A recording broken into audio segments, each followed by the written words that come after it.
7 अक्टूबर 2024 है। आज एक साल मुकम्मल हो गया है इज़राइल और गज़ा की जंग का। बात पूरी आपके सामने रखेंगे कि इस जंग से कितनी तबाही हुई है और इसके अंदर यूनाइटेड नेशन ने क्या रोल अदा किया और अक़वाम मुत्तहिदा के जो मेंबर्स ममालिक हैं 193 और ये जो मेंबर्स हैं ये भी खामोश तमाशाई बने हुए हैं। किसी भी तरह का कोई रिएक्शन कुछ भी नहीं आ रहा है, जबकि अमन पसंद शहरी जो हैं सारी दुनिया में जंग बंदी का मुतालबा कर रहे हैं। वर्ल्ड हेल्थ ऑर्गेनाइजेशन WHO की रिपोर्ट के मुताबिक गज़ा की जो जंग हुई है इसके अंदर 6% जो आबादी है वहाँ की वो ख़त्म हो चुकी है या ज़ख्मी हो चुकी है और 10,000 से ज़ायद लोग तो वहाँ पे ऐसे हैं जो कि वहाँ पे जो बिल्डिंगें गिरी हुई हैं, जो मलबे हैं, उस मलबे के अंदर वो लोग दबे हुए हैं, उनको निकाला ही नहीं जा सका है।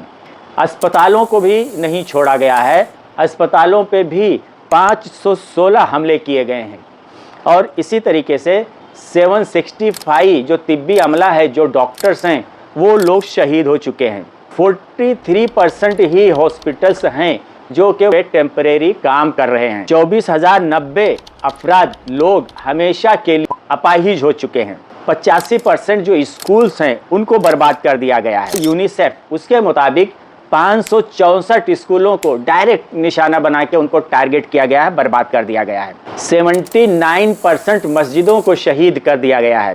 गज़ा के अंदर 1245 मसाजिद हैं जिसमें से 814 को शहीद कर दिया गया है और 148 जो मस्जिदें हैं उनको शदीद नुकसान पहुंचा है। 3 चर्च भी इसके अंदर तबाह बर्बाद कर दिए गए हैं। इज़राइल ने इतनी बर्बर कौम है कि 60 कब्रस्तानों में से 19 कब्रस्तानों पर भी ये लोगों ने जानबूझकर अटैक किया है। ये लोग कब्रस्तानों में जो मुर्दे पड़े हैं, मुर्दे भी इनसे महफूज नहीं हैं। आप इसे अंदाज़ा लगा सकते हैं कितनी सफ़ाक बर्बर नस्ल परस्त ये हुकूमत है इज़राइल की और दुनिया तमाशा देख रही है।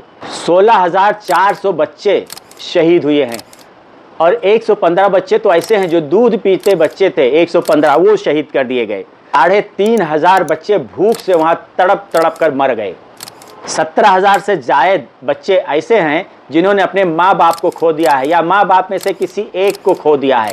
17,000 बच्चे इस तरह से हैं। BBC की रिपोर्ट के मुताबिक जो है 27% बच्चे इसके अंदर शहीद हुए हैं, 15% औरतें शहीद हुई हैं, 33% मर्द शहीद हुए हैं और 7% जो बुज़ुर्ग शहरी थे, बूढ़े थे, वो शहीद हुए हैं और 17% तो ऐसे लोगों की है पहचान ही नहीं हो पाई है, उनका जो आइडेंटिफिकेशन ही नहीं हो पाया है कि वो जो मरे हैं वो कौन थे।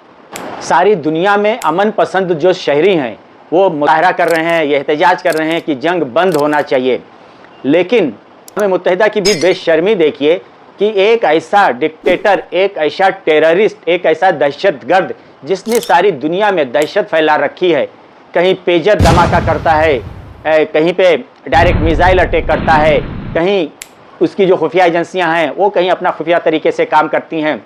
इसकी जितनी भी इंसानियत के ख़िलाफ़ या इंसान दुश्मनी पे मबनी जो इसकी पॉलिसी है, इसके ऊपर अक़वाम मुत्तहिदा खामोश बैठा तमाशा देख रहा है और ये सफ़ाक इंसान नेतन्याहू अक़वाम मुत्तहिदा की जनरल असम्बली में जाकर कहता है कि हमको टोटल विक्ट्री चाहिए, टोटल विक्ट्री की बात करता है। मिडिल ईस्ट आज बारूद के ढेर पर बैठा हुआ है और इस वक्त जो अक़वाम मुत्तहिदा की अमन फोर्स है उसका काम है कि अमन फोर्स अक़वाम मुत्तहिदा की यूनाइटेड नेशन की जो पीस फोर्स है उसको आगे आकर और कंट्रोल करना चाहिए, कमांड करना चाहिए और जो इस तरह की जो जंग चल रही है इंसानियत के ख़िलाफ़, दुनिया के ख़िलाफ़ हो रही है, इस जंग को बंद होना चाहिए। अगर ये जंग नहीं बंद हुई तो पूरी दुनिया पर उसका असर पड़ेगा और इसमें सिर्फ कोई एक इलाके के लोग मुतासिर नहीं होंगे, सारी दुनिया के लोगों पर इसका असर पड़ेगा। तो जितनी जल्दी हो सके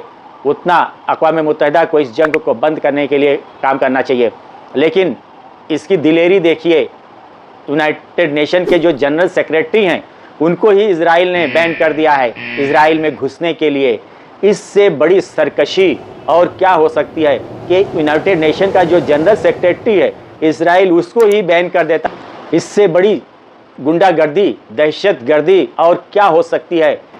मैं आप तमाम इंसाफ पसंद शहरियों से, दुनिया के तमाम लोगों से ये गुजारिश करूँगा कि अमन के लिए आप लोग आगे आइए और इस तरह की जो दुनिया की दो शरपसंद ताकतें हैं जिन्होंने दुनिया का नक्शा ही बदलने की ठान लिया, दुनिया को बर्बाद करने के लिए ठान लिया है, अमेरिका और इजराइल, जो दहशतगर्दी है, इस दहशतगर्दी के खिलाफ सारी इंसानियत को एकजुट होना चाहिए और एक आवाज़ में सबको अमन, चैन, पीस और सुकून, शांति की बात करना चाहिए।